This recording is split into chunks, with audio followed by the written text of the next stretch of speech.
Тоғыз ауыз. Нағашым үйі 8 жаны бар үлкен семья. Олар Сембай атам, Бөпке әжем, екеуінің жасы да 71-де.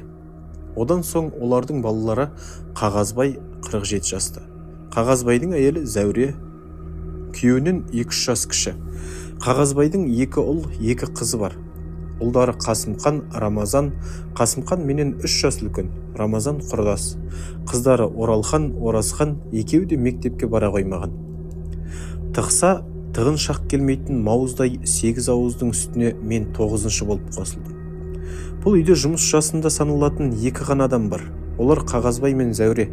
Зәуре науқасшаң, ауыр еңбекке жарамайды. Таңертең бригадир келіп, жұмысқа шығыңдар деп айғай салғанда, қыс демей, жаз демей, ешқандай бөгеліссіз суырылып шығатын көнбіс Қағазбай ғана.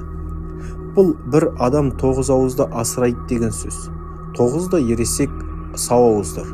Тамақ түгіл тас тастасаң, қарш шайнап қылып қоюға дайын. Мықты болсаң тойдырып көрші енді. Қазақтың бойындағы бір асыл мінез жақынын далаға тастамайды. Аузындағы асынан жырып береді. Нағашым үйі маған ешқандай да ауырсынған қабақ білдірген жоқ. Осы үйдің өз адамындай менің басқа жаққа бармай, осында салмақ салып келуім заңды дегендей шұрқырап қарсы алды. Атам Сембай тіп-тік биік денелі, бурыл сақалды, келбетті, мінезі қаталдау адам. Маңдайымнан бір иіскеді де қойды. Жақындығын, мейірімін солай білдірді. Бөпке әжем ондай емес, көңілшек. Мені көрген жерде ақ көңілі босап кемсеңдеуге дайын тұрды. Бетіме бар сілекейін жұқтыра жабысып сүйіп алды да, қайтыс болған қызы Әспетті менің шешемді еске алып жоқтай жөнелді. Әспет-ау, асылым-ау, шынымен ақ көз көрмес құлақ естімеске кеткенің бе? Қағазбайдың әйелі Зәуре орта бойлы, шұбар жүзді салмақты адам. Талайдан аурушаң, әрі баланы көп көтерген. Өзі шұбар, бет-аузын жыпырлаған әжім қоса басып, апамнан да бетер кәр етіп жіберген. Айналайын беркенім, жігіт болыпсың ғой деп ол дағы бетімнен мейірлене сүйіп жатыр. Балаларды қойшы, менің келгеніме олар мүлдем қарық. Менің енді осында оқитынымды біліп әсіресе Рамазан емес. Өйткені ол екеуміз бір класста оқимыз. Қасымнан орын тауып берем, қатар отырамыз дейді Рамазан. Тұра бара ол екеуміздің арамызда ауыз жалаусудан гөрі шекісулер көбірек болатын әуел күніне ол да мен де болжай алмаған тәріздіміз. Қағазбай нағашым нағыз ғажап адам. Біреуге иненің жасуындай жаманшылық ойлауды білмейді. Өзім деген кісіге қоң етін ойып беруге дайын тұрады. Қағазбайлар көп болса, жер бетінде ешқандай қайғы да, қасірет те, ұрыс та, талас та болмас еді. Күн ылғи күлімдеп, адам да бір-біріне тек ізет етіп тұрар еді. Қағазбай тәрізді адамдар көп болса, жетімдік пен жесірлік білінбес еді. Бой жағынан әкесіне тартпаған, аласа келген, бет жүзінен, көзінен адамшылық сезімінің не бір жақсы нышандары нұр болып саулап тұратын бұл тамаша жанның мейір ықыласына құрық бойламайды. Таңертеңгі шайдан кейін Рамазан екеуміз мектепке жинала бастадық. Қағазбай сол кезде әйеліне: Зәуре, сен пешпентіңді Бердібекке бер. Бердібектің сырт киімі жоқ екен. Мына суықта мектепке жейдегішең бара алмайды ғой деді. Зәуре қыңқ деместен берді. Астарына жылылап мақта салған қоңыр матадан тігілген көнетоз пешпент екен. Жексұрын плашқа қарағанда тәуір киіп алды. Мә, беліңді мұнамен буып ал, жылы болады деп. Қағаз аға өзінің жіңішке қайыс белбеуін белінен шешіп берді. Менің белім бір уыс. Талыстай әйел киім етіп жүрген пешпенттің 2 өңірін айқастыра салып қапсырғанда бір емес 2 пешпентті қабат киіп алғандай болдым.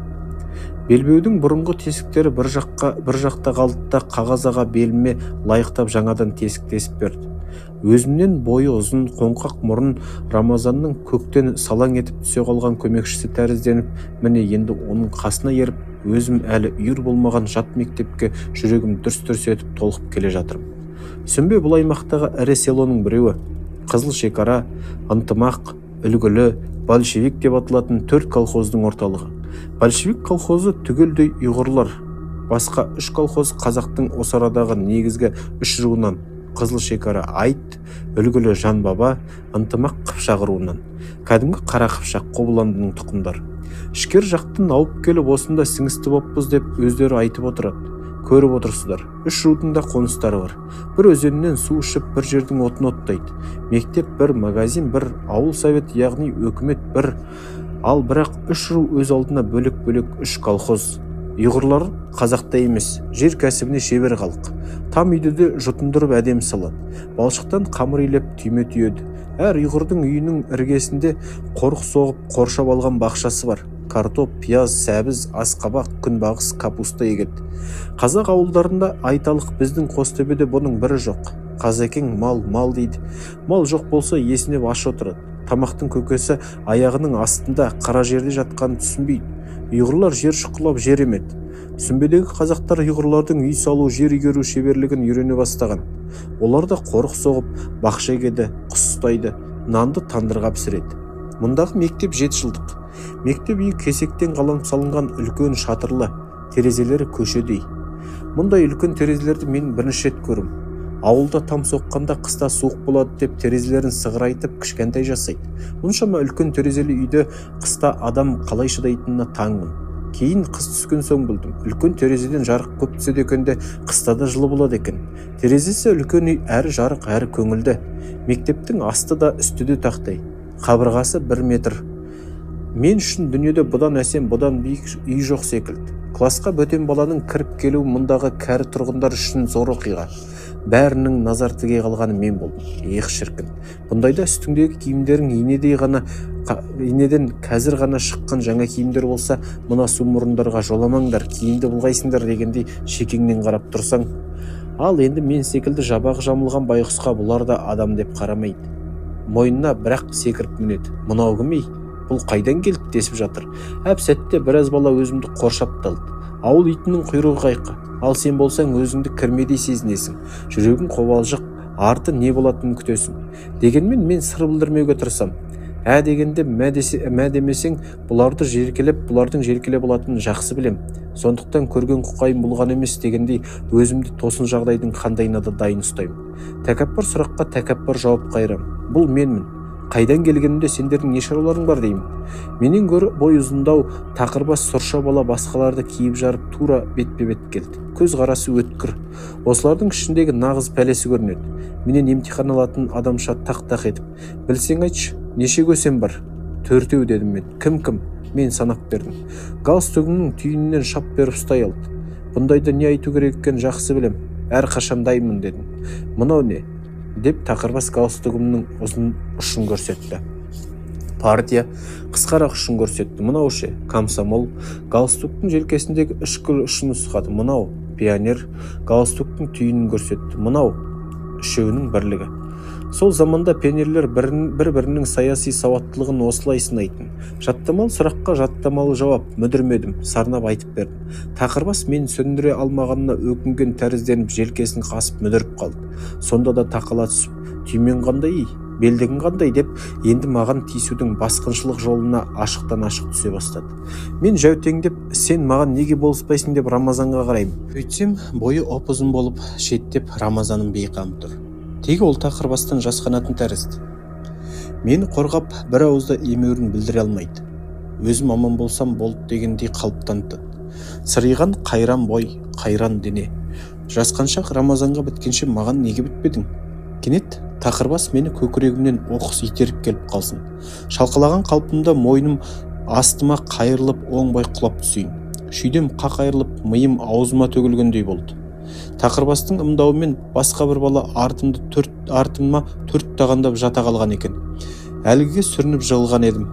Менің өлі жаздағаныммен ешкімнің шаруасы жоқ, бәрі дуылдап күлісіп жатыр. Оларға бұл ермек.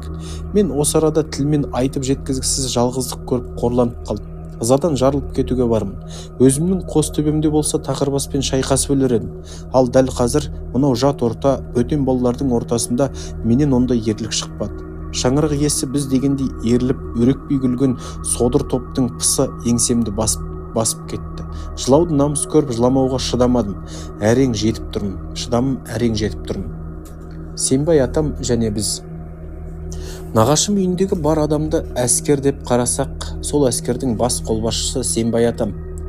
Үйдің іші тысындағы тіршіліктің бәрі бас қолбасшының бұйрығымен істеліп жатады. Бұл беделге атам қартайған жасымен қардай болған сақалын сатып сол арқылы жетіп отырған адам емес. Шындығына келсеңіз, ол осы үйдің, осы үлкен семьяның қағазбайдан гөрі де белді асыраушысы. Өмірде көрген түйгені мол, жақсылық жамандықты алыстан танып, ақ қаптал болған тәжірибелі қорушысы. Осы қара шаңырақтың береке панасы, желкесінде зілдей боп 70 отыруына қарамастан атам еңсесін тік ұстайды. Бойындағы қаруы бір жігіттен кем емес, еңбек сүйгіш әрі шаруақор. Қарагер биеден өзге бұл үйде адал еттіден қаны шермеген сынық мүйіз ала сиыр бар. Екеуіне де Сембай атам жем шөпті өз дайындайды. Сиыры да биесі де келесі жыл сайын төл береді. Биыл да боз.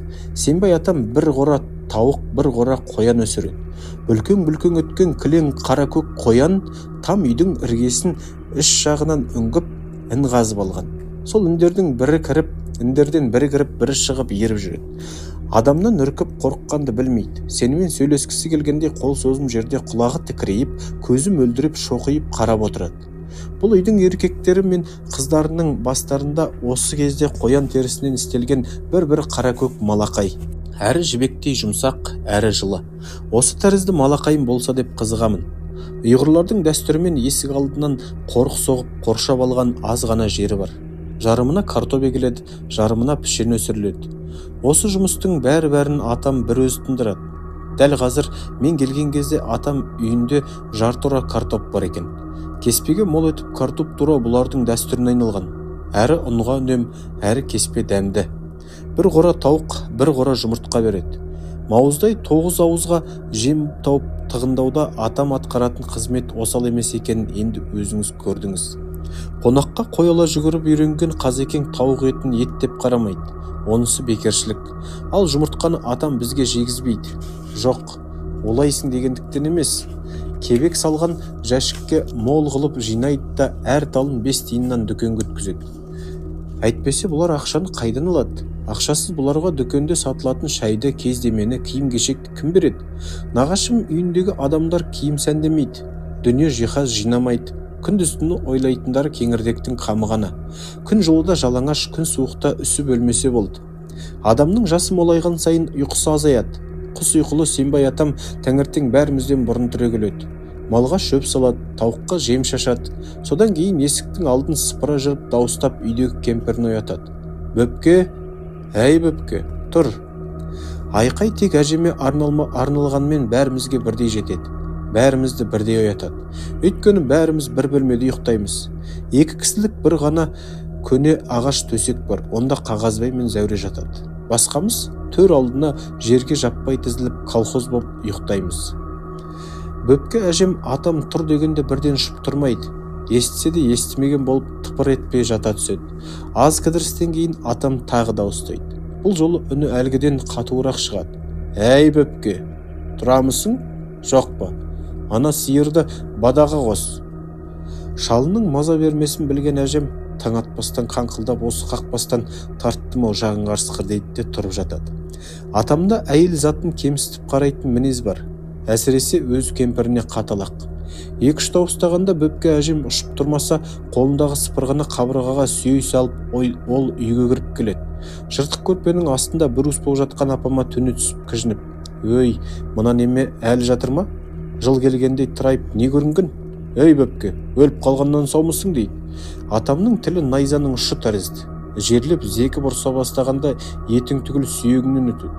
Таршылық өмір атамды үнемшіл болуға үйреткен. Бір тал шеге жатқанын көрсе, ол аттап өтпейді. Айдалада жаңқа кезіксе үйге алып келеді. Таңертең жуынған кезде біз сабынды қолымызға көбірек езіп жіберсек және оны әбден уқалап сіңірмей шайып жуа бастасақ, атам зекі бұрса бастайды. Өй, санасыз неме, сабынды сонша көпіртіп езіп. Әне, не болды? Бәрін құртекке су шайып кетті. Атам бар жерде біз нені болса да үнемдеп байқап істеуге тырысамыз. Сүмбеде отын тапшы, жақын маңда орман жоқ. Отқа қурай, сабан, тезек, көң жағылады. Қарағайды таудан күші жеткендер ғана келеді. Шайлық суды нағашым үйі сабаны жағып, әуелі қара қазанда қайнатып алады. Сосын самауырға құяды. Үстіне тамақ ішетін аласа дөңгелек столда мұндағы қазақтар ұйғыршалап жозы деп атайды. Шайға 9 ауыз лап беріп бірден келіп отырамыз.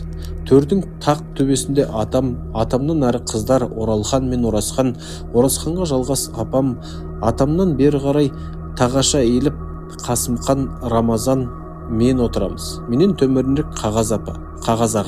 Қағаз ағаға жалғас Зәуре. Зәуре мен апамның екі аралығында баяғы заманда тулада жасалып, содан бері талай теперішті бастан кешкен, талай жандарға қызмет етіп, бүйірінің талай жерін майысқан, сонда да істен қалмай келе жатқан көне жез самауыр. Диаметрі 1 метрден асатын қына түсті тақтай жозы жұтынған 9 ауыздың тас қоршауында қалғанын сіз енді көріп отырсыз. Тамаққа отырудың осы тәртібі еш уақытта өзгермек емес. Нанды нағашым үйі тандырға пісіреді. Піскен нан төрдегі сыртына әшекей үшін темір шегеленген қара көк кебежеде сақталады. Кебеженің аузы іш жағынан құлыптаулы. Жоқ, шегемен ашамын деп әуре болмаңыз. Рамазан екеуміз мұндай әрекетті оңашада талай жасағанбыз, түк шықпайды. Құлыбы о баста осы кебежемен бірге жасалған. Жер бетіндегі кілттің бірде-біреуі оған шақ келмейді.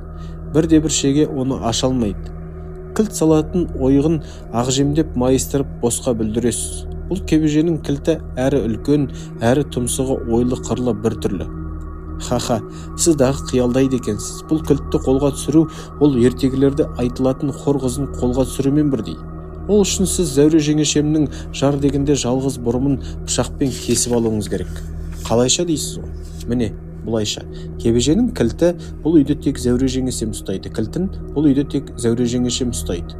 Ол оның бауын бұрымына қосып өріп, шашының ұшына дейін байлап алады. Кілт байланған бұрымның ұшы әменде пешпеттің қалтасына. Ал енді мықты болсаң, ол кілтті қолға түсіріп көр. Дастархан жайылып, әбден шай ішілер кезде Зәуре кебежеге барады. Ғажап кілтті сұғып жіберіп, іші музыкалық құлыпты дзің еткізіп ашады да дастарханға тандырдың кейде 2, кейде 3 тоқашын әкеп салады. 2 тоқаш салынған күні кем салынған 1 тоқаштың орнына тостаған мен талқан қояды. Кебеженің аузы дереу қайта бекітіледі. Бас қолбасының бұйрығынсыз атакаға шығу, дастархандағы нанға шабуыл жасау болмайды. Атамның қолында мүйіз сапты өткір қара пышақ. Нанды ол сонымен жұқа етіп бипаздап туроға кіріседі. Біз бұл кезде сілекейімізді жұтып тамсанып қарап отырамыз. Жаңағы шағын ғана 2 немесе 3 тоқаш әлгіндей қаңылтақ боп турала келе ғажап көбейіп кетеді. Береке дарып үйеме дастархан нанға айналады.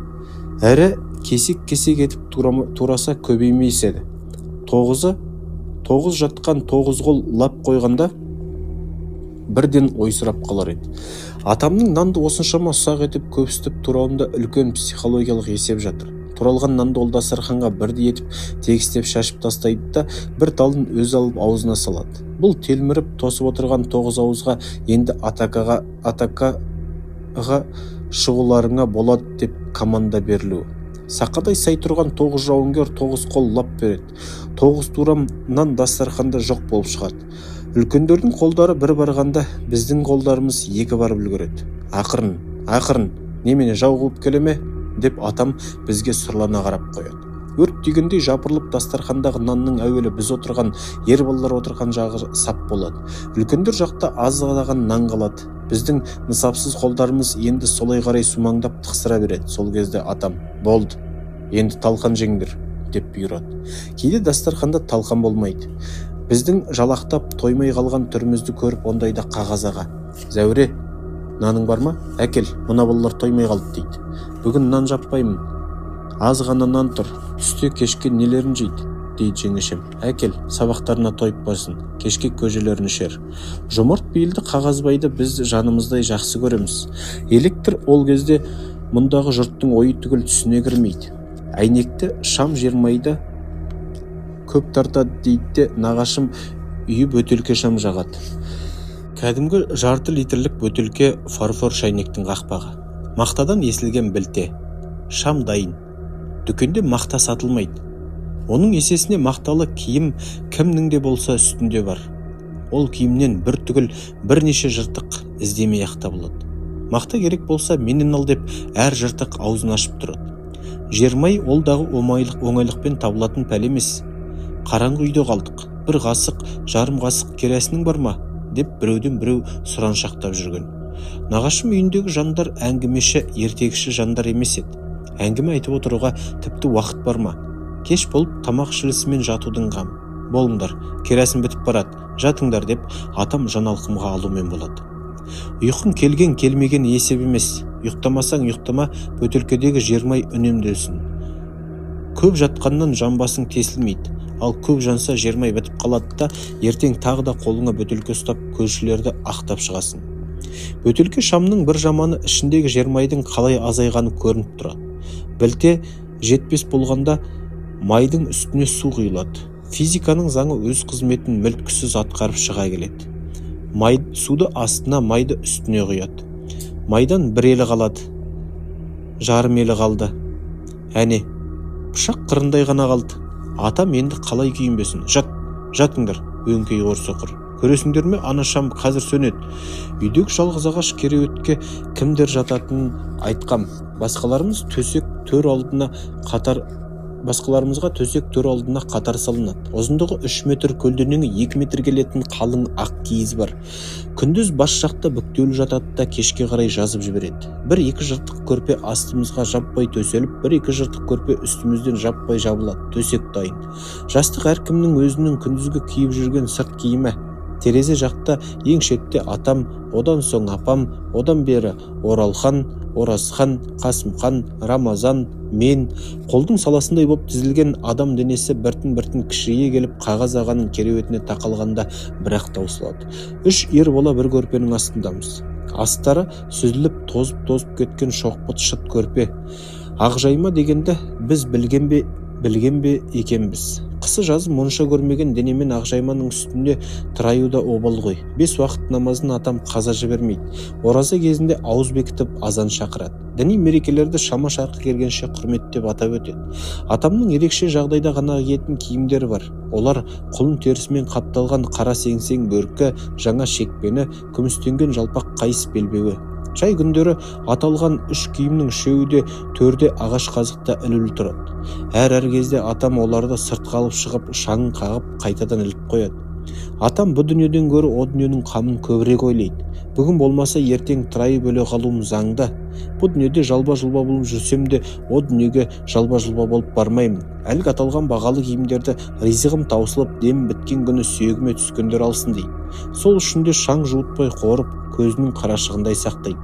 Өліп жатып өлігіне жиналған жұрттан, бейшарай, бір киер бүтін киімі де жоқ екен-ау деген аяныш сөз естігісі келмейді. Бөпке әжем және біз. Бөпке әжемде сүйегі асыл адамның біреуі.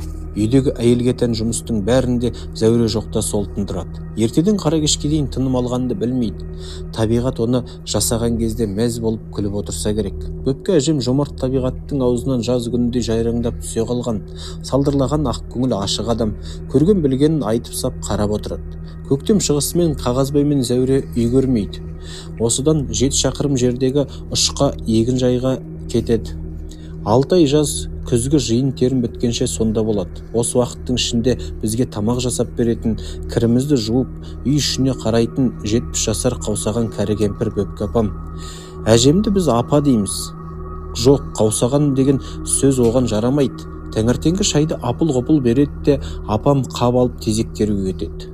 Мал жайылатын қырқа жақты кезіп түске таман бір қап тезек теріп әкеледі.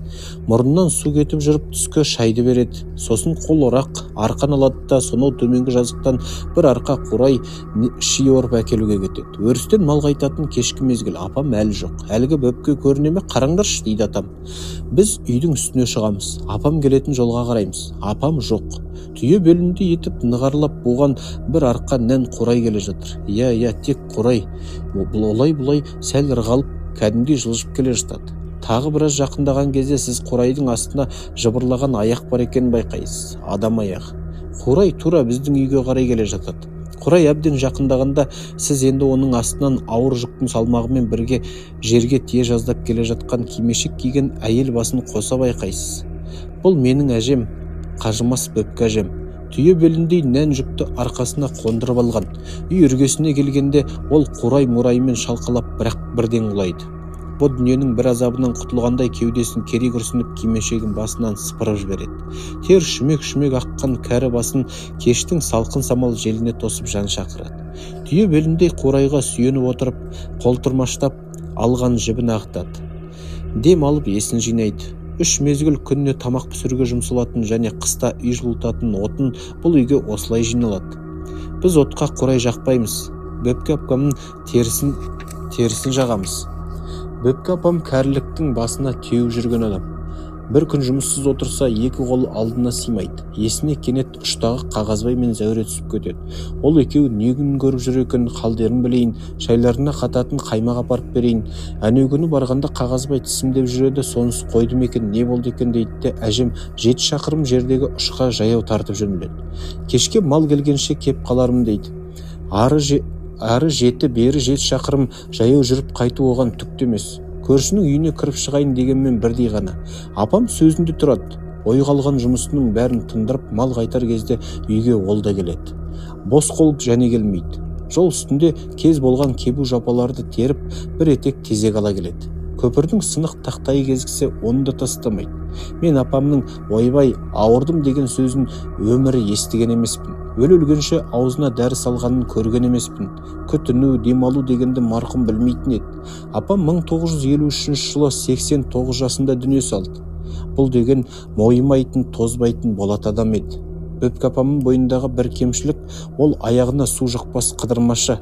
Үй жұмысынан қолы қалт етсек тоқтамайды, ауылды шарлап жөнеледі. Бас аяғына ат шаптырым ұзын көшелерін ош етінен бір көрсең бұш етінен қылаң етіп шыға келген және бірақ көресің. Жоқ, ол тектен текке қыдырмайды. Өз үйінің жұмысы аздық еткендей елдің тынбай бітпей жатқан ісі-місі болса жинап тернеп жүреді. Біреуге жіп иіріп бермек боп бір дорба жүн әкеледі, біреудің жыртық қабын алып кеп жамап отырады, тағы біреудің қатып жатқан елтірісін уқалап әуреленіп жатқан. Немесе апам сол кеткеннен мол кетеді, кешке дейін үйге оралмайды. Артынан іздеп барсаң әлдекімнің көрпесін қабысып отырады. Қызмет еткен үйінен апам бос қайтпайды. Пешпентінің дорба тәрізденген түпсіз терең қалтыларына салып, кимешегінің ұшына түйіп, нан, бауырсақ, құрт, кәмпит, қант секілді бір сыпыра олжамен ұрылады. Кейде бір табақ ұн, бір жілік ет әкеліп, бізге дәмдетіп кеспестеп береді.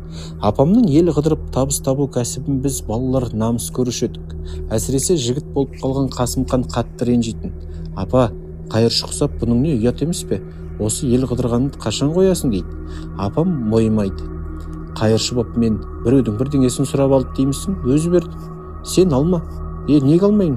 Мен оның бір шекпендік жібін құдайы қып еріп берді деймісің? Әне, қайыршы сөйтеді, ел қыдырып күн көрінгеннің жұмысын істейді. Ал сен істеме, үйде отыр. Үйдегі өз жұмысың аз ба? Мен жұрттан не жұмыстарың бар?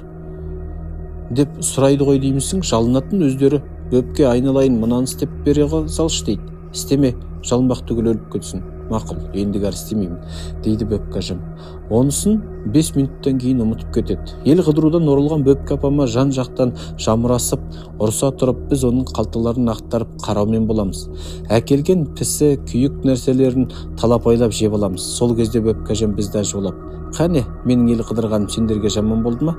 Бір қаужаңдасып қалдыңдар", дейді. Ел болған соң біреу қыз ұзатқан, біреудің әйелі босанып ұл тапқан, біреу жеген желкесіне шығып қамалып қалған, біреу түрмеден келген, біреуді ит қапқан, енді біреу қатынын сабаған. Осы хабардың бәрінде біз Бөпке апамнан еститін едік. Ауылдағы жаңалық атаулыны Бөпке апам елден бұрын біліп алады. Сосын көршілерге бізге жеткізеді. Мен білгенді жұрттың бәрі білсе екен дейді.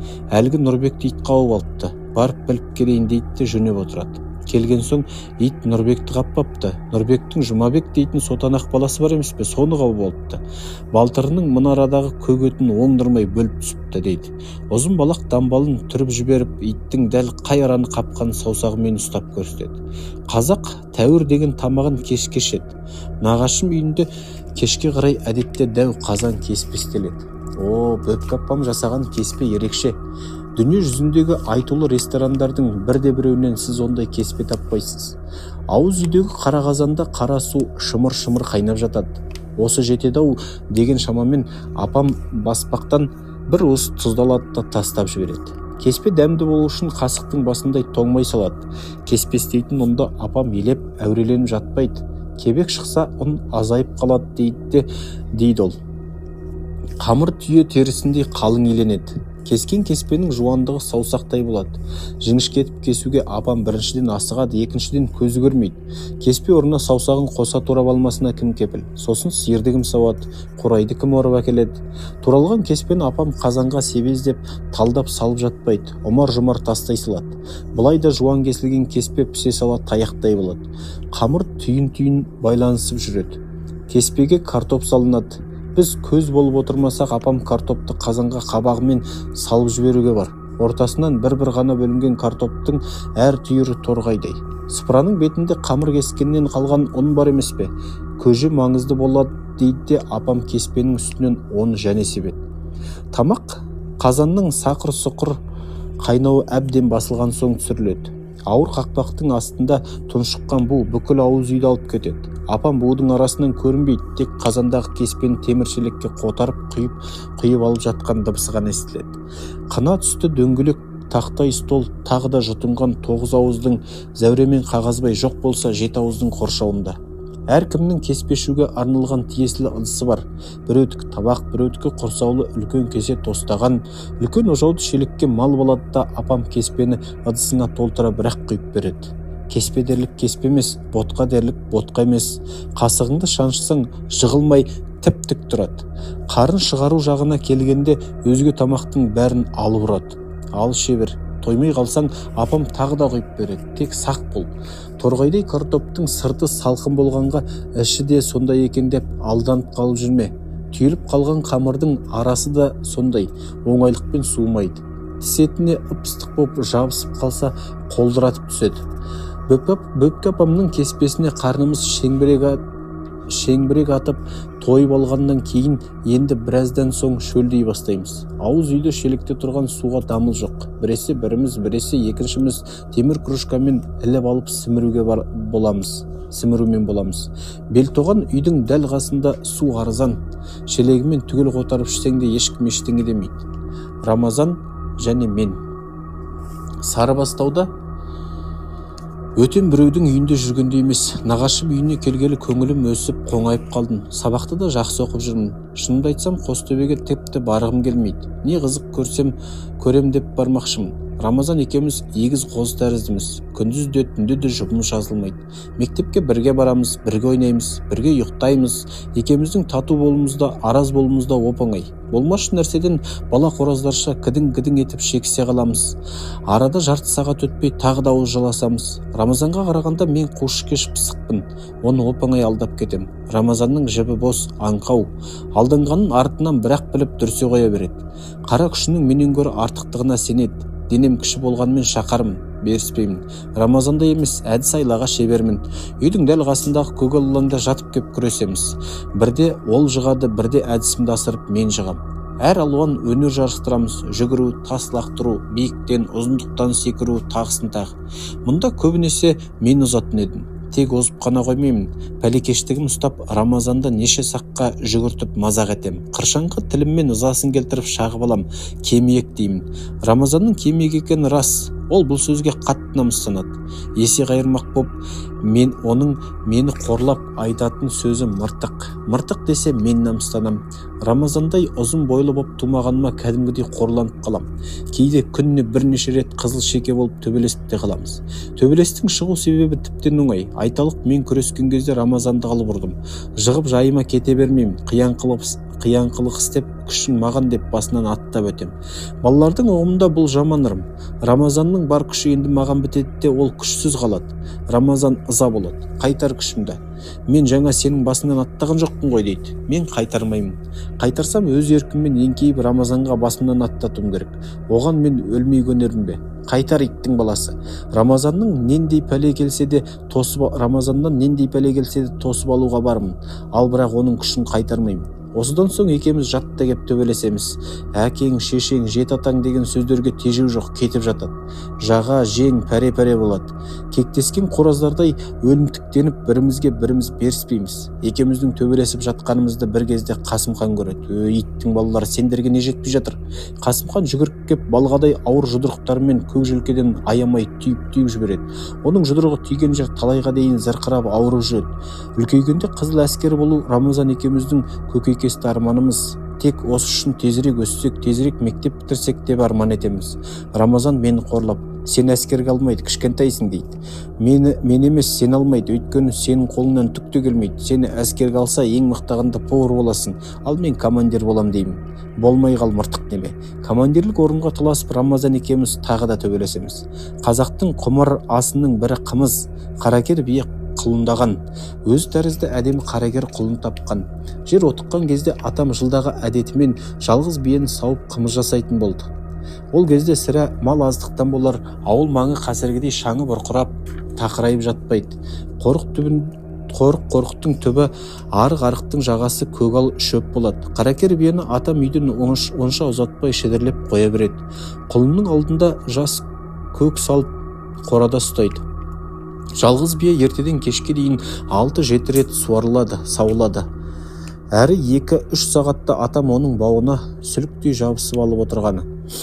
Ағаш күбімен орта күбідей сүт алады, оған сиыр сүтін қосады, сонымен күбі аз толмаған қымыз болып шығады. Кеште жатар кезде бізге балаларға атам күбідегі саумалды әрқайсымызға пәлен жүзден санатып піскізеді. Бетіне қап-қара май түсіп, күбі сырты ып-ыстық болғанша пісілген саумалды өзінің ауыр тонымен балаша құндақта борап тастайды. Таңертең атам бәрімізден бұрын түрегеледі. Беті қолын шаяды да шампанша божылдап дайын тұрған қымыздан бір тостағанды өңешіне тастап алады. Рахаттанып кекіреді. Жалғыз биенің қымызынан дәметіп қыдырып келетін жұрт бірсыпыра. Олардың көпшілігі атамның достары, шалдар. Қыдырмашылар келмес бұрын атам күбідегі қымызды ыдыс-ыдысқа бөлектеп құйып жайға үлгереді. Шалдар да құрауыз қайта қоймайды.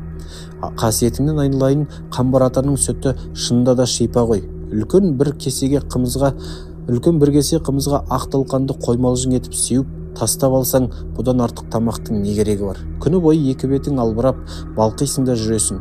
Кекірсең әдемі иіс мұрныңа келеді. Үнемі қымыз ішіп жүрген адамның бет нұры да көзіндегі от та бөлек емес пе? Атамның дүңгірлеген қошқар мүйіз көне торсығы бар. Өзіне деген қымызды соғам бөлектеп құйып, жүктің астына тығып ұстайды. Күні бойғы тамағы да сусын да міне сол. Торсықтағы қымызды біз атама жалғыз ішкізбейміз. Рамазан екеуміз әдеттегіше сабақтан қарнымыз ашып келдік. Үйде ешкім жоқ. Ауыл қазағы ол кезде есік құлыптауды білмеген. Кетем деген жағына есікті ашық тастап кете берген.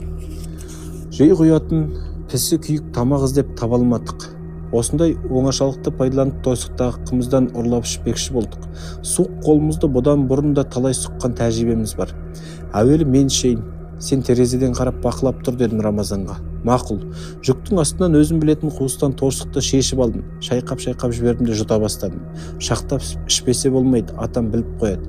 Енді кезек Рамазандікі, мен қарауылда тұрам. Рамазан қорқақ. Торсықты қолына алысымен көздері алақтап берекесі қашып кетті. Әне енді ішейін деп жатыр. Қуақылығым ұстап басыма қияңқы бір ой келе қалар ма? Рамазан қымыздан қылқылдатып жұта бастаған кезде қайтар екен деп қарбалысып, атам кеп қалды дедім. Су жүрек Рамазанда үрей қалмаса керек. Аузындағы қымызды жұтып үлгерместен бұрш етіп қақалып шашалды да қалды. Аузынан екі танауынан кері атылған қымыз омырауын үстін жауып кетті. Сасқаны сонша торсықты орнына жөндеп қойылмай жатыр. Мен күлкіден өліп қаптым. Кенет қарасам, атам шында да үйге кіріп келе жатыр. Көзім атыстай болып күлкім бірден тиылды. Сыртқа періп ұрып жөнелдім. Рамазан қашалмай қалып қойды. Үйдің сыртында андай барып қарап тұрмын, Рамазан әлі жоқ. Қылмысымен қолға түскен батардың халы не болып жатқанын мен де көрмей жобалаймын. Бір кезде Рамазанның сыңсып жылаған дауысы естілді. Әне, өзі шығып келеді. Екі құлағын қолымен басып ұстап алған. Атам ыза болғанда құлақтан созатын. Мен өзім қолға түсіп қалмағаныма тәуба дедім. Жібек белбеу. Қымбатты жаннан артық көруші ай жүзді алтын дидарлы ағайым сатылған. Әкем Ыдырыс, тәтем Смағұл, інішегім Тұрдыбек. Қалай, бәріңізде сау саламат текестің кең даласында, жұпар ауасында, денсаулықтың арқасында Құдай деп аман есен өкімет пен партияның тапсырмасын адал атқарып жүріп жатқан боларсыздар.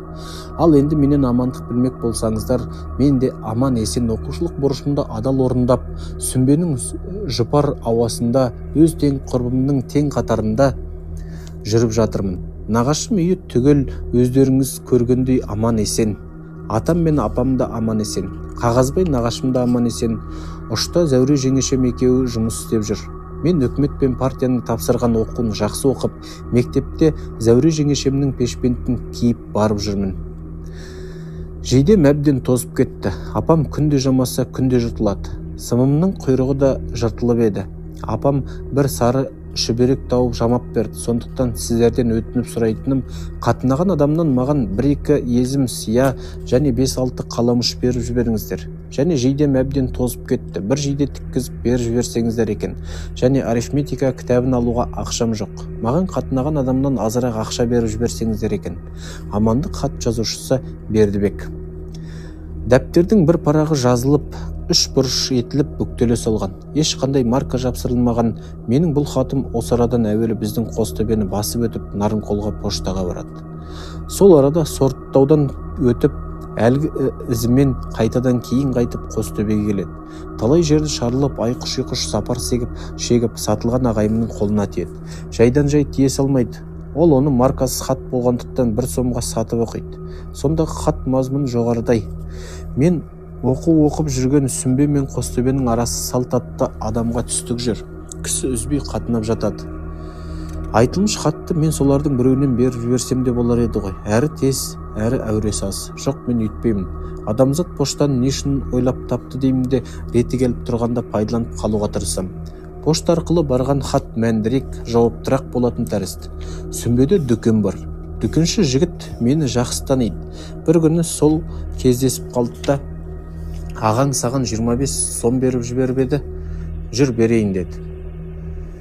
Мына хабарды естіп Рамазан екеумізде ес қалмады. 1 сом, 2 сом емес, бақандай 25 сом. Біз мұнша ақшаға өмірі ие болып көрген емеспіз. Жүрегім алып ұшып дүкенші келесіп оның үйіне келдік. Неге екенін білмеймін, дүкенші 25 сомды түгелдей тиынын санап берді. Әйтеуір бақыр берген жоқ. 15-20 тиындық күмістер. Соның өзінде қос уыстан асып кетті. Бұны енді қалай алып жүрем? Қалтама салып едім, бір қапталым салбырап түсіп кетті. Салбыраған қапталды қос қолдап көтере ұстап, танамыз желп-желп етіп үйге келдік. Сатылған Бердібекке 25 сом ақша беріп жіберіпті, деп Рамазан анадайдан жар сала келді. Бала мінезді бөп апам, рас па? Кәне көрсетші, деп үйіріле қалды. Міне, деп қалтамдағы тиынды саудыр-саудыр еткізем. Маған 5-6 сом берші, шай алып келейін. Шай алып ішейін. Өзім қағаз кітап алам. Отырып санаймын ақшамды. Дәл 25 сом ба? Не артық, не кем емес пе? Рамазанның болысқысы келсе қолын қағып жолатпаймын. Міне, енді Рамазан екеуміз дүкенге келе жатырмыз. Жол жөнекей кездескен балаларға мұрнымды көкке шүйіріп, бүгін жер бетінде бізден бай адам жоқ екенін айтамын. Қалтадан күміс ақшаларды уыстап алып көрсеткенде кім де болса есінен танып қала жаздайды. Соңымыздан ілесіп бірге жүреді. Ақшаның төл иесі менмін ғой. Олар маған қызғанышпен қарайды. Дәл қазір дүкенге мен болып келмегенге өкінеді. Дүкенге кеп кіргенде менің соңымнан шұбырған 5-6 атқосшыларым бар. Bir қазақ түйе сатып базарлағанда 10 шақты қазақ тырп-тырп етіп әлгінің қоржын кешегін арқалап артында босқа жүретін. Құдды сол тәріздімін. Қан мықтының өзімін. Не алсам екен деп дүкен сөрлеріне тәштиіп көз тастаймын. Қалтамда 25 сом емес, қазына тұнып жатқандай. Атқосшы балаларда кінә жоқ. Анан ал, мұнан ал деп бірімен бірі жарысып ақыл береді. 1-2 оқулық, дәптер, блокнот, сызғыш секілді өзіме аса қажет заттар сатып алдым. Тағы не алсам екен? Анау барабанды сатып ал, дейді кеңесшім біреу. Бәк ал, белбеу ал. Анау айнан ал, қалтаңа салып бетіңді көріп жүресің. Бетім аял. Бәрі де қажет нәрселер. Ақшам жетсе бәрін алар едім. Ештеңе қалдырмас едім. 1 кило қант сатып алдым. Бір кесегін өзіміз жеп басқасын үйге апармақпыз. Осындай байып тұрған кезде атам мен апамды да қуантпасам адамшылық бола ма? Кішкентай дөңгелек айна сатып алдым. Пластмассадан жасалған жиекшесі бар. Сықпа вазелин сатып алдым. Кеңесшілердің тілімен айтқанда бетім ай. Аяқ қолым тілік боп азап көріп жүрмін. Кешке бәлем сылап жағып тастамақпын. Есептеп көрсем ақшам тағы да қалып барады. Енді не алсам екен? Белбеу ал. Беліңе тағып жүресің. Ұшында күлтеленген сәнді шашағы бар ақ жібек белбеу менің көптен қызығып жүрген нәрсем. Әрі осы күні сән. Сылқын бозбалалар ақ көйлектің сыртынан шашағын салбыратып буынып алады. Қалған ақшама белбеу сатып алдым. Атқосшыларын шығыртып дүкеннен шығып келе жатырмын. Менен бай, менен бақытты адам жоқ. Көшенің қақ ортасында тұрмын. Атқосшыларым қасымда. Сатып алған нәрселерімнің әрқайсысын олар бір-бір ұстап көріседі. Мен үшін ең қымбат мүлік шашақты ақ жібек белбеу. Соны қоңыр пешпенттің сыртынан беліме буып көріп жатырмын. Сылқым бозбалалардың әдетімен шашақтарын ұзынды қысқалы етіп жамбасыма салбыратып түсіріп, қалай жараса ма деймін. Қатып кетті дейді кеңесшілердің біреусі.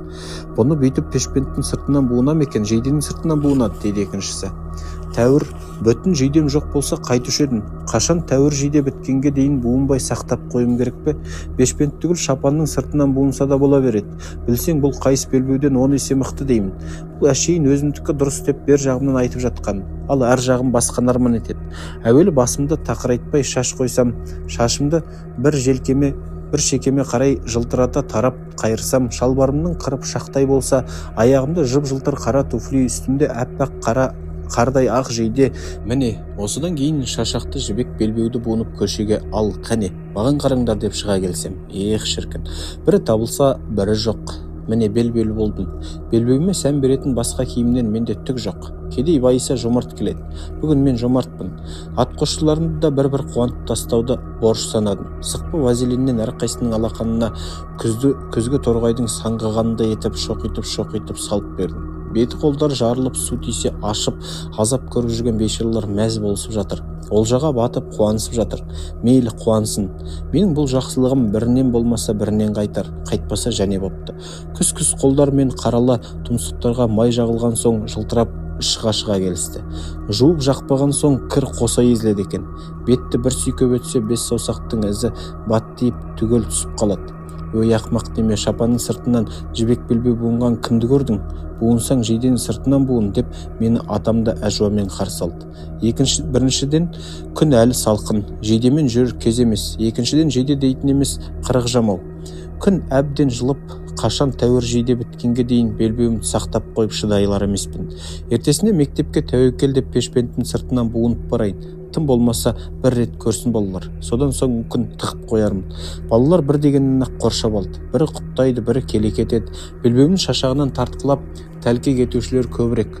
Комиссар болып кетіпсің, өкіл болып кетіпсің, прокурор болып кетіпсің деп мазақтайды. Сабақ басталды. Бердібектің жібек белбеуі бар деп біреулер ең маңызды соңғы хабарда етіп мұғалімге айтып жатыр. Мұғалім Назар дейтін жуас сүйкімді адам миығынан күліп жымиды да қойды. Бір сабақ біткен. Үзіліске тысқа шығып келем. Әнеугі тақырбас Баймырза бастатқан бірнеше бала жан жағымнан жабысып қоршап алған. Бұлар мұнша неге жабысады? Баймырза жүрген жерде бір сойқан қоса жүретін жүрегім сезетін тәрізді. Далаға шыққан кезде әлгінде үймелеп қоршап алған баланың бірі: "Өй, белбеуіңнің шашағы қайда кеткен?" дейді.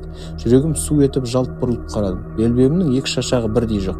Біреу пышақпен шорт кескенде алған, солтиып қалған жұқанағы қалған. Балалар енді одан әрмен мазақтап ду-ду күліседі. Мен ызадан жарыла жаздап тұрмын. Кімге тиісерімді білмеймін. Баймырзаға: сен кесіп алдың деймін. Оттама, кесіп алсам, мә, қара, тауып ал. Баймырзадан табарсың. Қайран ғана белбеуім-ай. Ішім удай ашып барады. Өзімде ақмақпын-ау. Мектепке неге буынып келдім? Атамды тыңдап күн жылығанша неге тығып қоймадым? Сабақ біткен.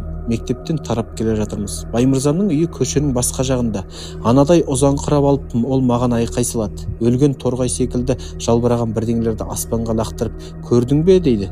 Көрдім, таныдым. Менің белбеулерімнің шашақтары. Боқтап тұра қудым. Тұра қашты. Жеткізу қайда? Қашып бара жатты, шашақтарымды аспанға атады. Тоқтап тұр. Ертең ағайға айтам. Ағай не істейді? Кесіліп қойған шашақтарды қайта жапсыра алмайды. Қыруар ақша төленген қайран белбеу осылайша істен шықты.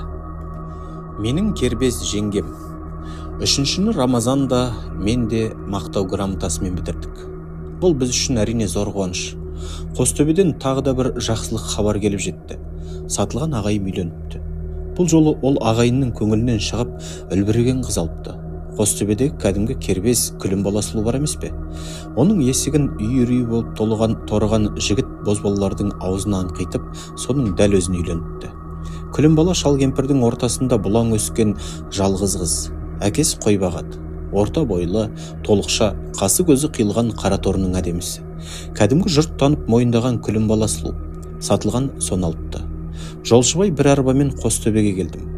Үйдің іші тағы да жөнделіп қалған. Жаңа төсек орын, біраз жаңа мүліктер пайда болған. Әйел болған осы деп үлбіреп жас жеңгем отыр. Ағайым бұл кезде колхозда есепші. Ыдырыс пен Смағұл колхоз жұмысында. Үйде болғандарынан болмағандары көп. Жас жеңгем жұмыс істемейді. қыз күнінде де ол колхоз жұмысына араласпайтын. Бригадир кербез Күлімбаланы мазаламауға үйреніп алған. Жеңгем бойын күтіп үйде тұрады. Айнаның алдында 1 сағат шашын тарап, қасын жөндеп тұрады. Ерінбесе күйеуіне шай қайнатып береді. Колхоз бізді, балаларды үйде отырғызып қоймайды. Оқу тарасымен жұмысқа қуалайды.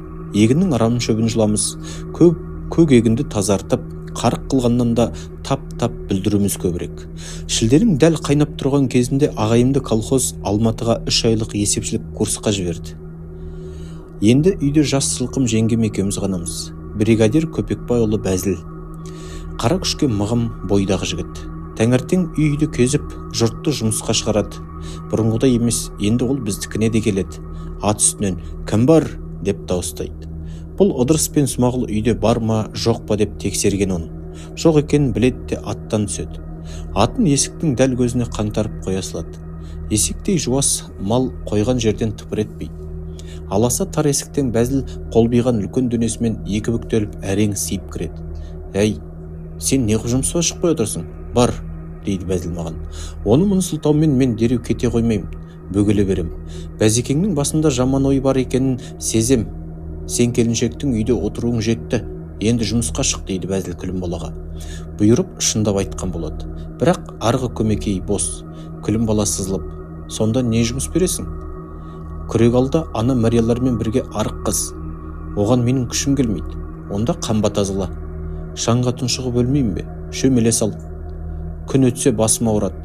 Сонда не жұмыс істейсің? Тепсең темір үзгендей күшің бар», дейді де Бәзіл жеңгемді бүйірден түртіп кеп қалады. Күлімбала: «Өй шешек, мына шешек қайтеді?» деп сылқ-сылқ күледі.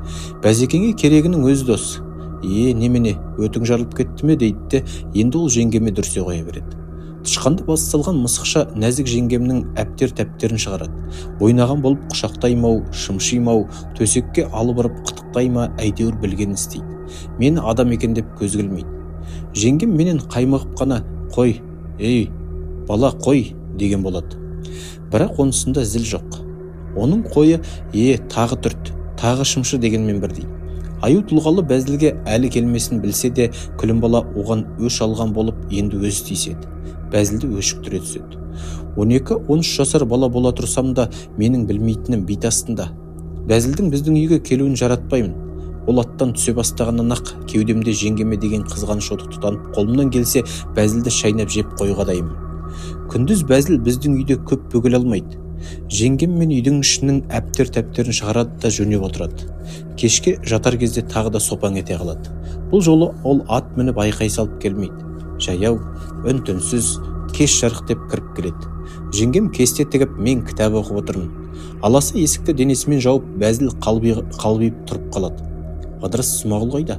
Келмеген бе?» дейді. Олардың қайда жүрген бригадир білмесе кім білуші еді? Бәзіл қасақана сұрайды.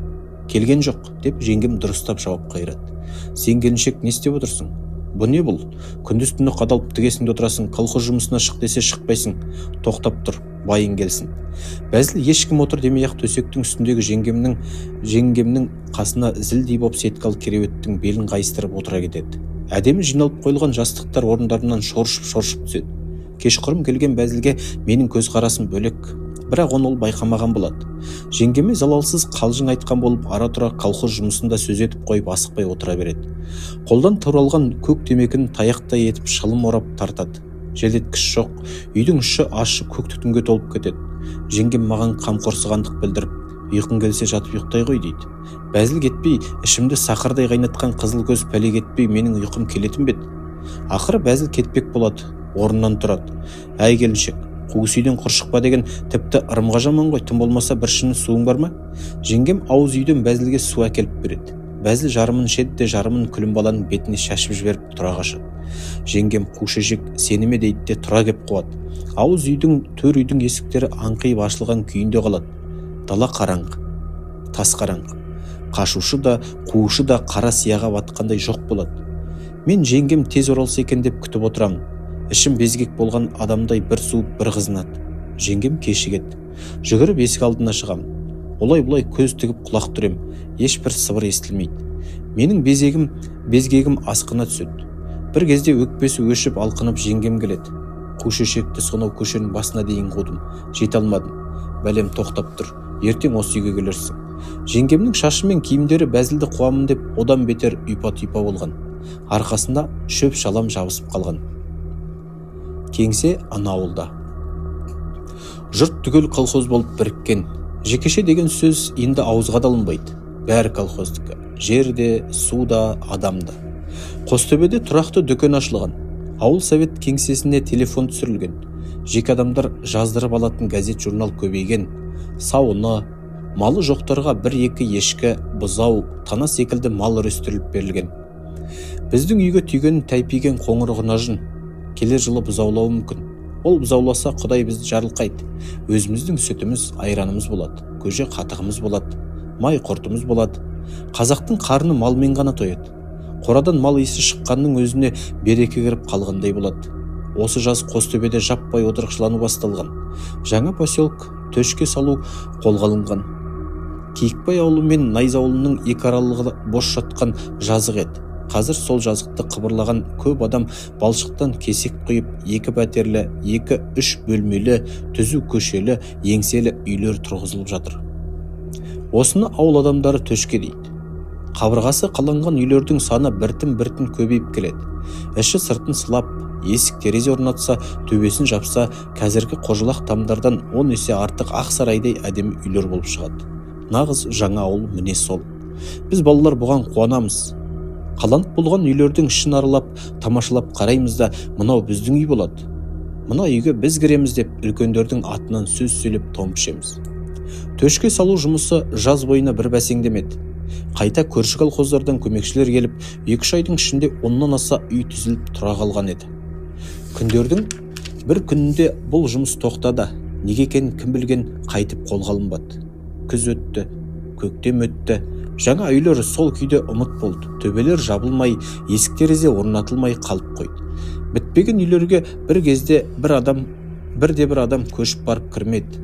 Жауын езіп, жел сабылап тоздырған қабырғалардың үстінде зая кеткен мол еңбектің жоқтаушысы тәрізденіп, сұңқиып қарғалар отыратын болды. Ешқандай пайдаға аспай құрыған сол үйлерге менің күні бүгінге дейін жаным ашиды. Ат орнына адамдар жалаңаш аяқтарымен балшық кешкені, зілдей ауыр кесекті арық қабырғалары тырбың-тырбың етіп қайысып қалап жатқаны менің көз алдында. Түскі үзілістің кезінде жұртты көп отырып қалдыңдар деп бол-болдың астын алып шақ-шақ еткен өкілдер көз алдында. Сүйретпе шанамен балшыққа қосатын сабан тасып, ыстық күнде тілі салақтаған өгіздер, емшектегі балаларын көлеңкеге жатқызып қойып кесек құйып жүрген әйелдер көз алдында. Мезгілімен ембей, шыр-шыр етіп жылаған жас сәбилер менің көз алдымда. Соның бәрі не үшін? Қарға құзғынға қонақтап отыратын жар жасап беру үшін бе? Текестің жары да соларға жететін еді ғой. Айтпақша, бітпей қалған сол көп жаңа үйдің біреуі ғана пайдаға асты. Қостөбеде Ауғанбай дейтін бала шағасы мол, кірме біреу барды. Әлгінің меншікті тамы болмайтында әркімнің шаңырағын бір паналап күн көретін. Қысқа қарай Ауғанбай кесектен қаланған кеңселі үйдің шеткі біреусін өз күшімен жабады да кіріп алады. Ауғанбай бұрын орыс арасында болған, үй салудың жөн жосығын білетін адам екен. Үйіне биік есік, үлкен терезелер орнатады. Іші сыртын әдемілеп сылап әктейді. Сонымен Қостөбедегі ең биік, ең көрнекі Ауғанбайдың үйі болады да шығады. Және оның тұрған орны қандай? Киікбай мен Найза ауылының қақ ортасында оқшау, төңірегі тап-таза көгал жазық. Бұрқыраған шаң, бықыған көң қоқырдан оңаша. Нарынқол жақтан келе жатқан адамға әуелі Қостөбеде бірінші болып жарқырап Ауғанбай үй көрінеді. Ауылдағы ең тәуір үй әдетте не кеңсе, не мектеп. Қостөбеге тосын келетін жолаушының көбі кеңсе екен деп, енді Ауғанбай үйіне түсіп шатаса бастайды. Сөйтсе кеңсе емес. Бықыған жас бала, бықсып жанған от, Ауғанбайдың әйелі балабасты салақты адам. «Өй, кеңсе қайда?» дейді таңырқаған жолаушы. Кеңсе ана ауылда. Шатасып жөн сұраушылардан Ауғанбай балалары біраздан соң мезі бола бастайды. Енді осы үйге беттеп келе жатқан тосын адам көрсек алдынан жүгіріп шығып, «Кеңсе ана ауылда» деп айқай салуда олар әдетке айналдырады. Шайтан екен деп қалсам. Менің ертеңді кеш үйде жас жеңгемнің қасында күзет болып отыруым бәзілге ұнамаған тәрізді. Бір күн ол маған «Шөпке барасың, шөмеленің атына мінесің» деді. Шөп ору, астық ору секілді олдағы қарабалас науқан. Шабындық ауыл маңынан алысырақ болады. Шөп орағында істейтіндер сонда түнеп, сонда тамақтанады. Бәзекең менің көзімді ауылдан жойғалы отыр. Қарсыласар менде шама жоқ. Бригадирге мінгестімде кете бардым. Текестің арғы өңірі тоғайлы алқап, саздауыт, шөбі қалың. Шөп машина еркіндеп жүре алмайды. Шөпті жігіттер торғай арасындағы алаң-алаңнан шалғымен шабады. Мая салатын жерге шөмелені арқанға орап атпен сүйреп жеткізеді. Атқа бала мінеді, ол мен. Мая салушы Жылқыбай, менің ескі досым. Орта қазан текестің бергі солтүстік қабырғасында әрі биік әрі ашық тақыр жазықта. Тоғай арасында маса көп, бұл арада аз. Күлімбала енді үйде күндіз де түнде де жалғыз өзі. Түнде мен қоста жатып жөндеп ұйықтай алмаймын. Үйдегі жас жеңгемді ойлаймын. Көзім ілініп кетсе жаман түстер көрем, түсімде бәзілді көрем. Әне ол шылымды бұрқ сорып жеңгемнің кереуетінің үстінде отыр. Күлімбала қасында, ол да шылым шегіп отыр. Екеуі сықылықтап күлем-ау, бірін-бірі құшақтап, бір-бірінің аузына бірі түтін үрлеп ойнаймын-ау. Мен төр алдында өтірік ұйықтаған болып жатыр екенмін деймін. Мен енді шыдамаймын. Айқай салып тұра ұмтылғанда өз даусымнан өзім оянып кетем. Сөйтсем қос басында жатырмын. Қасымдағы адамдар қос оянады. Жылқыбай маған зекіп ұрса бастайды. Не көріндей? Бірдеңе басып жатыр ма? Осы неменің дені сау емес қой деймін. Менің шошып оянуымды әркім әр саққа жорайды. Шешесі түсіне көретін шығар дейді біреулер. Етпетінен жатып бастырылып қалған ғой дейді екіншілер. Кейде шошып оянған соң қасақана әлдененің шалығы тиген тәрізденіп бақырып жылай берем. Қос басындағыларды дүрліктіріп түгел оятам. Талайға дейін жұбанбай әлек қылам. Не болды? Не түс көрдің, айтшы. Мен ештеңе де айтпаймын. Үйге барам деймін. Түсіме шешем кіретіні ол да рас. Өсти мен шында да ауру бола бастадым. Бірдеңге қатты ренжісем, ашулансам, етім қызып шыға келеді. Екі шекем солқылдап басым ауырып жатып қаламын. Бұндай кезде дүниенің бәрінен безер болам. Нәр татып алмаймын. Айқай шуды жақтырмаймын. Тек өл тыныштықты қалаймын. Басымды таңып алып жатқанды білем. Не ұйықтап тұрсам, не құссам, сонда тәуір болам. Жұрт енді мені бұның басының сақинасы бар дейтін болды. Күнде түсте тамақтануға текестің суынан өтіп орта қазанға келетіміз. Орта қазан маса аз, дөңес жерге тігілген оқшау киіз үй. Мұхаммедидің қант дейтін әйел тамақ жасайды. Таңертең шай, кеште шай, түсте кейде шай, кейде талқан көже. Оқта-текте өлген малдың еті келіп қалады. Тартқыласаң тісің өтпейтін көк жасық шандыр. Бір күні әдеттегіше түскі үзіліске шықтық. Атты жаяулы шұбап текестің арғы бетіндегі орта қазанға келе жатырмыз. Мәссаған, безгелдек. Тоғайдың ішін қаптаған су басып кеткен. Көктен түскен су емес әрине.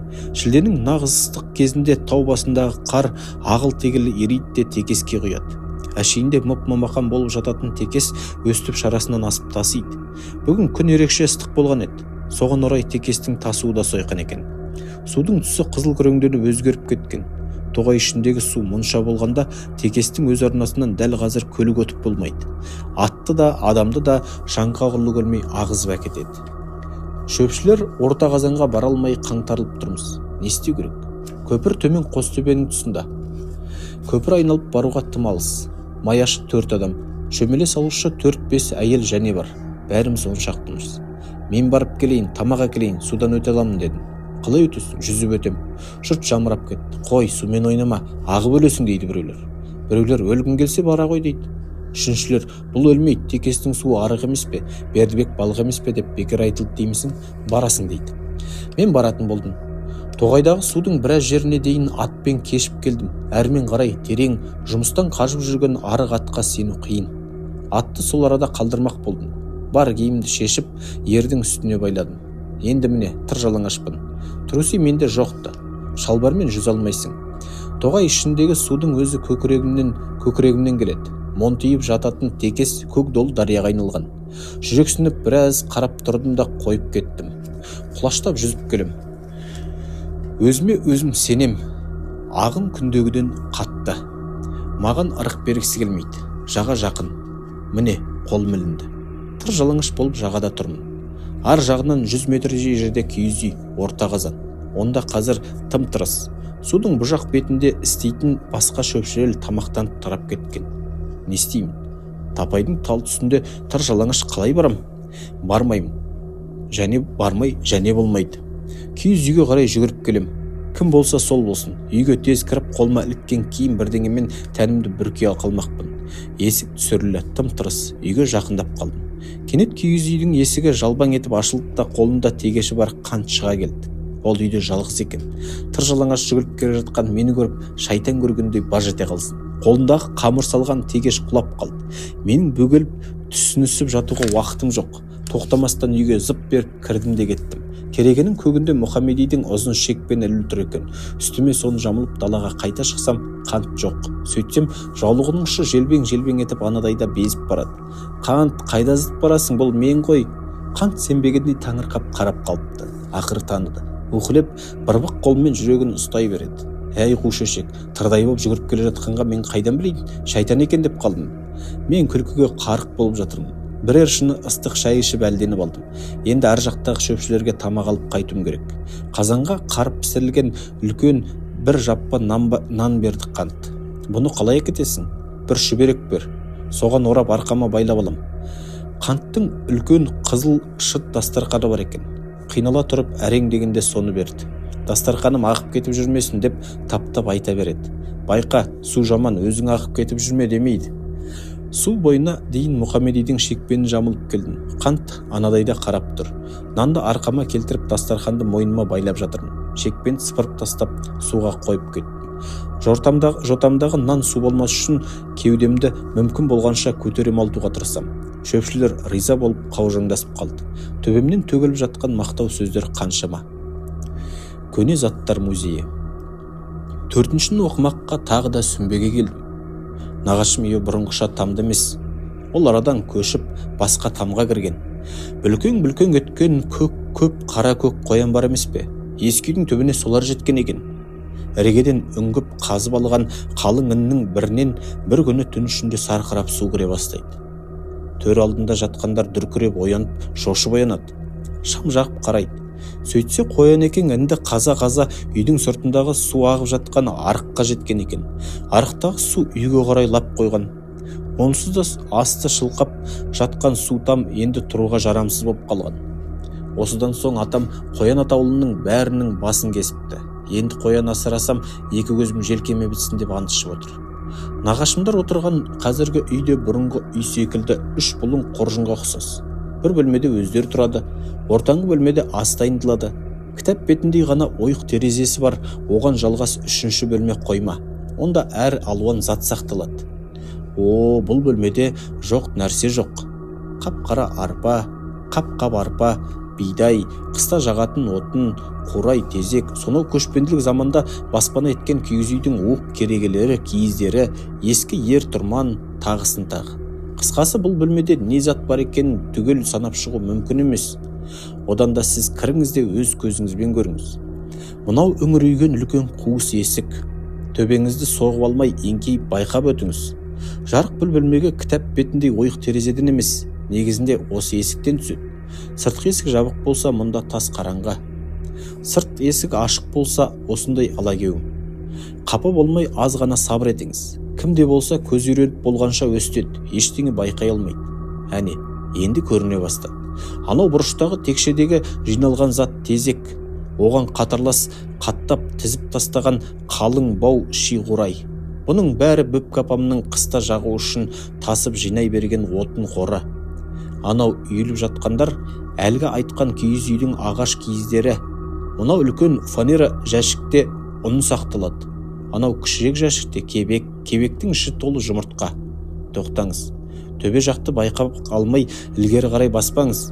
Ондай ағаттық істесеңіз өкінесіз. Кәне жоғарыға қараңызшы. Белағаштың қуыс-қуысына төбені жапқан сырғауыл мен талға жапырлатып іліп тастаған, сүмеленіп шаң басқан мынау нәрселердің бәрі де қажет заттар. Қажет болмаса да атам қажет деп тастамай іліп қойған. Ескі бесік, ескі ердің күмістенген жүген құйысқаны, аузы салпиған ескі бәтеңке, ескі пиманың қонышы, тот басқан көсеу темір, сынық шалғы, сапсыз орақ. Жоқ, бұл бөлме қоймаған емес. Сембай әулетінің бәз заманнан бері пайдаланған көне заттарын сақтайтын музей тәрізді. Осындағы әр бұйым, әр заманның куәсі көз іспетті. Ата, анау бесік қашан жасалған деп сұраңызшы. Әкемнен қалған бесік деп жауап береді Сембай атам. Сонда бұл бесікте ең бері болғанда 3 ұрпақтың бала-шағасы тербеліп өскен. Ал мынау қамшы ше?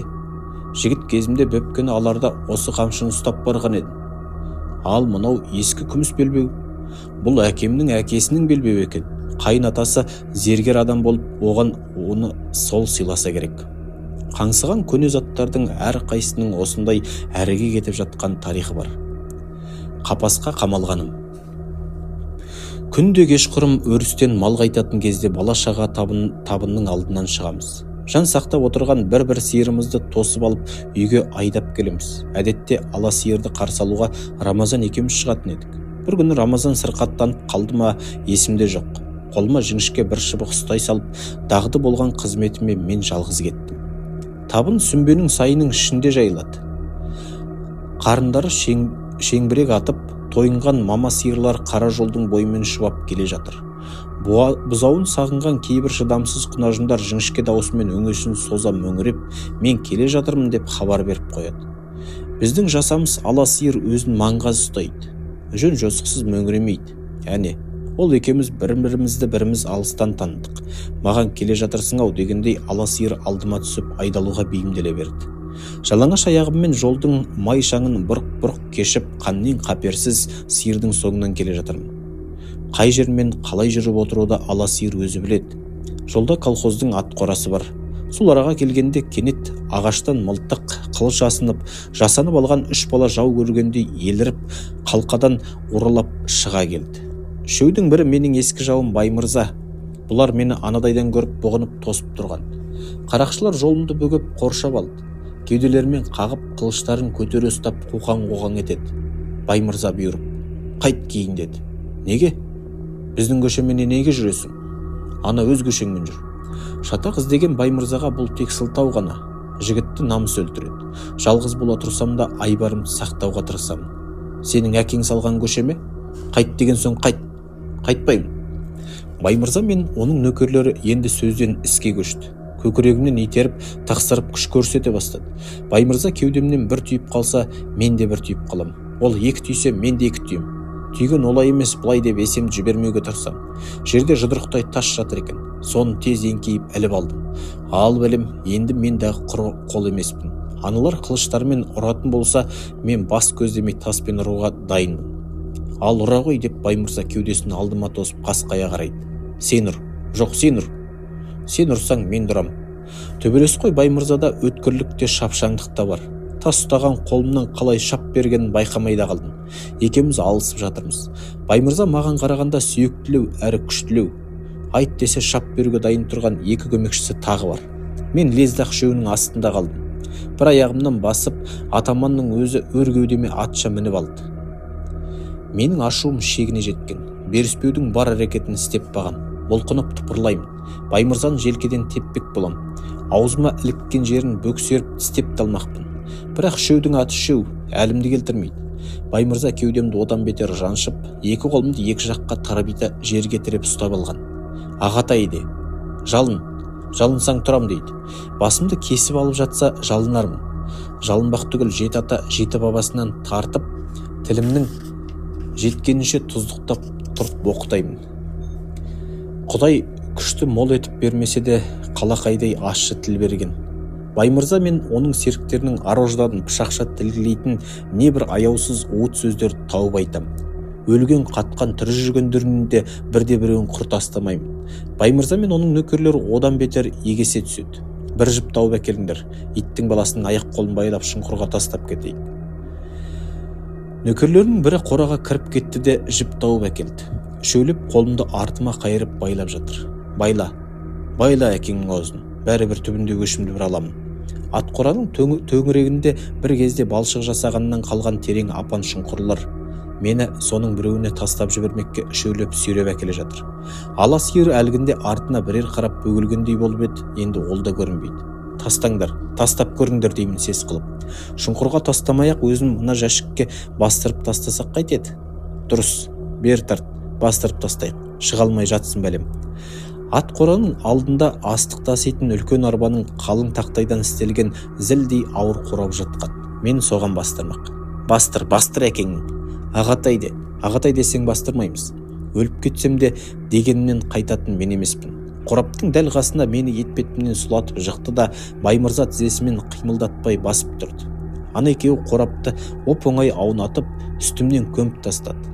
Табытқа салынған адам тәрізденіп ауыр қораптың астында қалдым. Тек тұмсығыммен жер сүзіп жатырмын. Жеңуші әрқашанда мәз, жеңілуші қор. Үш қарақшы қораптың үстіне шығып тасырлатып би-биледі. Табандарының астында жатқан мені мазақ етеді. Кенет тасырлап өткінші жауын жауа бастады. Үш қарақшы мен тастап кетіп қалды. Бірдеңе етіп қолдарымды босатып алсам, қорапты қалайда көтеріп шығар едім. Иттің ғана күшігі Баймырза бір білегімді бір білегіме қабыстырып аямай қатты байлаған. Қанша жұлқынсам да шешілмейді. Кендір жіп екі білезігімді қиып ауыртып барады. Жауын бір мезетте сатырлап күшейіп кетті. Тақтайдың жарығынан үстіме тамшы тама бастады. Тамшыдан қашып қораптың бір қапталына тақалып, енді бір қырымен жатырмын. Бұлай жату кішкене жайлырақ көрінеді. Тірі болсам, Баймырзадан қалайда өш алатыны даусыз. Оның мына көрсеткен қорлығы есімнен сірә кете қоймас. Жауын басылды. Қарақшылар тобынан хабар жоқ. Сиыр айдаған балашаға манақ кетіп қалған. Төңірек енді тым-тырыс. Айқай салып бақырғанмен ешкім ести қоймайды. Жақын маңда тұрғын үйде жоқ. Атқора қазір ессіз. Колхоз мұнда жұмыс көлігін тек қыста ұстайды. Баймырзалар өздері келіп босатқанша шыдап жатқаннан басқа лаж жоқ. Ал бұлар келмесе ше? Ертең таңертең үй іші мені қайда жоғалып кетті деп іздей бастағанда бірақ келсе ше? Мен өзімді батыр болуға дайындап жүрген адаммын. Егер патша кезінде әділсіздік заманында тусам, онда революционер болар едім деп ойлаймын. Революционерлер оттан, судан қорықпайды. Айлар, жылдар бойына қол-аяғы кісенделіп түрмеде жатады. Аш-жалаңаш болады, неше түрлі қинау көреді. Сонда да дұшпандарының алдында тізе бүгуді, жалынуды білмейді. Өз дегендерінен қайтпайды. Өлімді қасқайып, бетіне түкіріп қарсы алады. Сол үшін де революционерлердің аттары тарихта мәңгі қалады. Иә, мен патша кезінде тумағаныма өкінемін. Ол кезде тусам, қазір атым тарихта жүреді. Балалар мен туралы оқып, менің ерлік істеріме таңырқасады. Неткен батыр адам деп бас шайқасады. Неткен қайсар, неткен төзімді. Мен Құдай ақында мұнша азапқа төзбес едім. Шынымды айтқан болар едім, дейді кейбір жаны тәттілер. Менің рухым, менің әруағым бүгінгі жас ұрпақтың арасында қызу талас туғызады. Мен оларға кітап бетінен тек күлімсіреп қарағанды білем. Осы кезде біздің Атымтаев дейтін аға пионер вожатыйымыз бар. Қалтаңдаған тарамыс арық қара жігіт.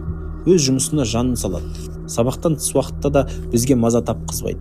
Күнде таңертең мектепке сабақ басталардан жарты сағат бұрын келеміз. Атымтаев таң асып шыққан атша бізді сылаң ұрып қарсы алады. Мектептің алдындағы ашық алаңға тізіп тұрғызады да дене шынықтыру жаттығуларын жасатады, жүгіртеді.